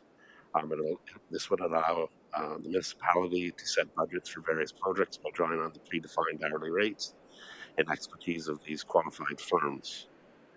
So that's basically it. If there's any questions, I'd be happy to take them. Thanks, Mr. Hackett. Colleagues, questions or first comments on this matter? All right, we have a resolution as follows, that the Council of the Municipality of North Perth authorizes the execution of single source agreements with the designated firms for environmental engineering services in the landfill, wastewater, and drinking water systems categories, with fixed pricing for a 3-year term to the specified firms for each listed category. Category 1, landfill with R.J. Burnside and Associates Limited of Orangeville, Ontario. Category 2, wastewater with GEI Consultants Canada Limited of Listowel, Ontario. And Category 3, drinking water systems with BM Ross Associates Limited of Goderich, Ontario. Can I call for a mover? Moved by Councillor Duncan, thank you. Seconded by Councillor Anstead. Any discussion or debate? Seeing none, let's have that vote.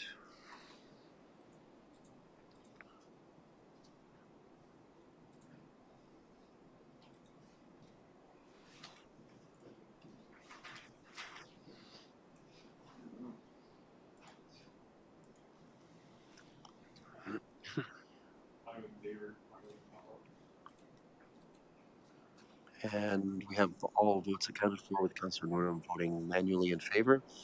That is carried. Thank you. Thank you, Mr. Hackett, as always. For item 10, does any member of council wish to ask for a report from staff or a committee? Not seeing that. For item 11, we have 2 items of correspondence beyond that already shared in the consent agenda for council's disposition. For item 11.1, we have received a request from the Kinsman Club of Listowel to close several road segments on Saturday, March 15th for the annual Paddy Fest parade. And I have a resolution. Have we updated this resolution with timing? Thanks. Resolution as follows. That the Council of the Municipality of North Perth approves the road closure request from the Kinsman Club of Listowel for the 2025 Fest Parade to be held Saturday, March 15th, 2025 from 11 a.m. to 1 p.m. for the following route. Begin on Main Street East at Maitland Avenue, west on Main Street to Albert Avenue North, north on Albert Avenue to Binning Street West, and west on Binning Street to the Steve Kerr Memorial Complex, and that North Perth Public Works, Fire, OPP, and Perth County EMS be advised of the event. Moved by Councillor Johnston, thank you. Seconded by Councillor Richardson. Any discussion or debate?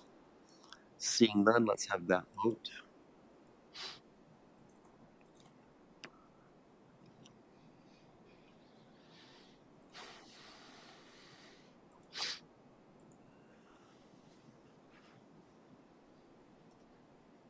And that is carried. Thank you. For item 11.2, something else for Paddy Fest related to noise provisions and exemptions from timings of the noise bylaw as follows: that the Council of the Municipality of North Perth approves an exemption to any timing regulations found in the noise bylaw for Paddy Fest events being held Friday, March 14th, 2025 and Saturday, March 15th, 2025, and the Council directs staff to advise relevant parties of the exemption. Can I call for mover? Moved by Deputy Mayor Kellum, seconded by Councillor Rothwell. Thank you. Any discussion or debate? Seeing none, let's have that vote.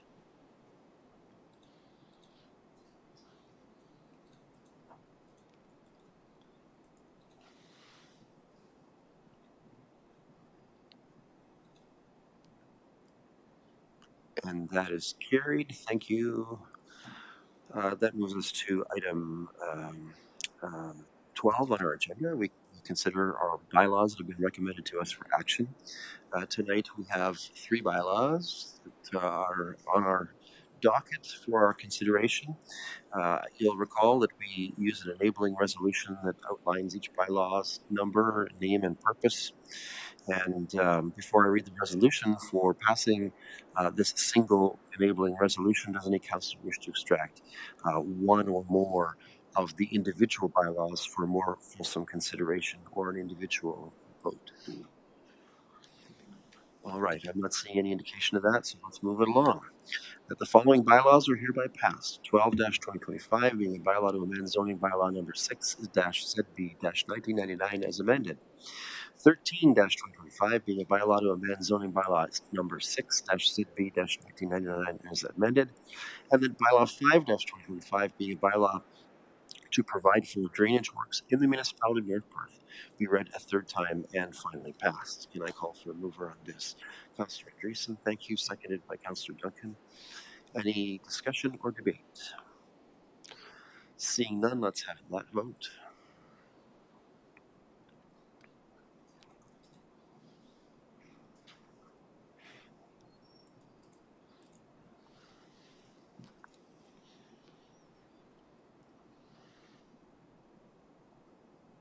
And that is carried. Thank you. Let's move next to item 13 on our agenda. As item 13.1, does any councillor wish leave to give notice of motion? Not seeing it.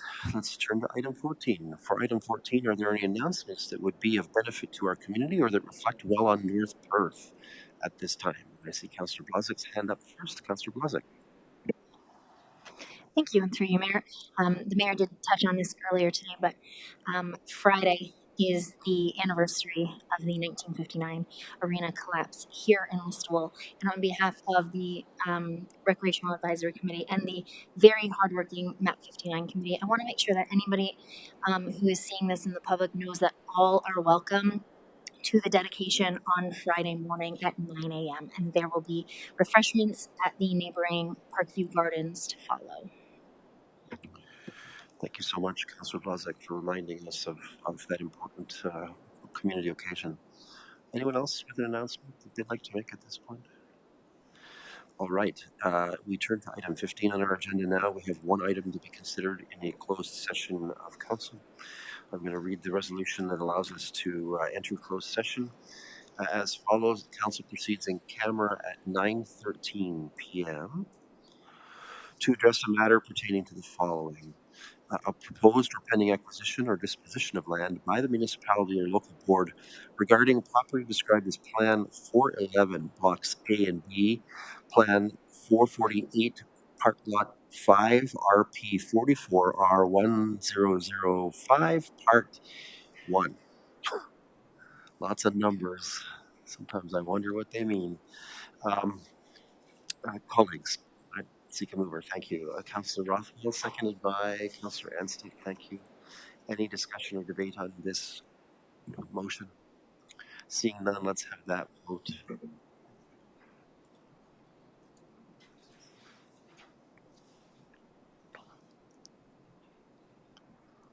And that is carried. At this time, we're going to reconfigure the audiovisual for the purposes of the closed meeting so that only those who are intended to be in the session can hear.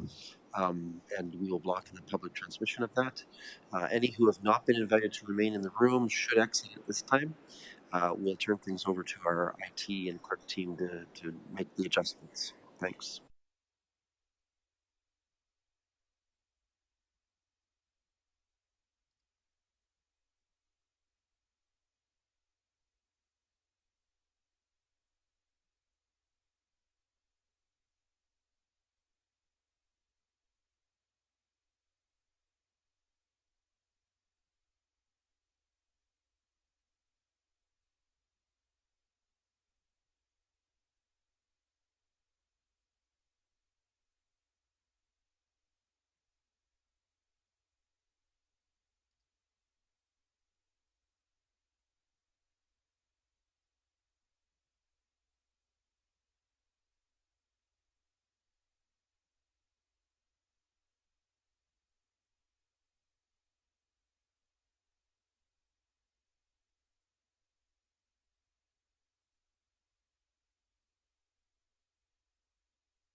We're good. All right.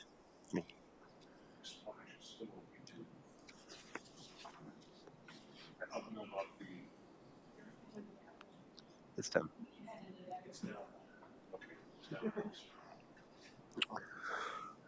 So I'm going to provide a brief report regarding item 16 on our agenda. The council did discuss a matter that was identified in our enabling resolution for a closed session meeting of council, and did give staff direction pertaining to the matter that was considered, the essence of which will remain confidential at this time for the reasons stipulated in our enablement of closed session. Council, as a mandated good practice, acts near the end of its meeting agenda to confirm all of the actions of its and business of its meeting through what is called the confirmatory bylaw. I will now read the enabling resolution for our confirmatory bylaw number 20-2025 and ask the clerk to take note of Deputy Mayor Callum's exit from the chamber for his declaration earlier. So the resolution as follows: that bylaw 20-2025 being a bylaw to confirm generally previous actions of the Council of the Municipality of North Perth is hereby passed. Moved by Councillor Blazek, seconded by Councillor Rothwell. Any discussion or debate? Seeing none, let's have that vote.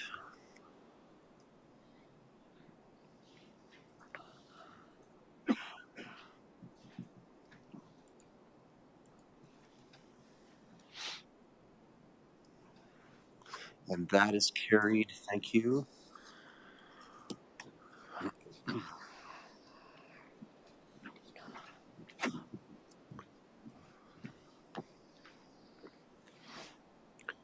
Colleagues, we have completed deliberation and taken action on the business that came before us in this meeting tonight.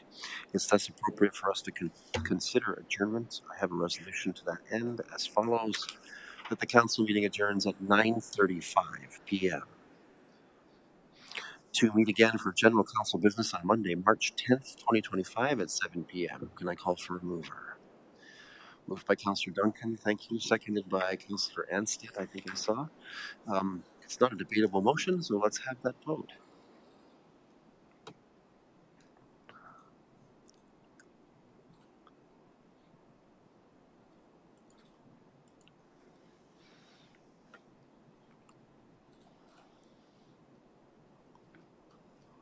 And that is carried. Our next regular council meeting is Monday, March 10th, 2025 at 7 p.m.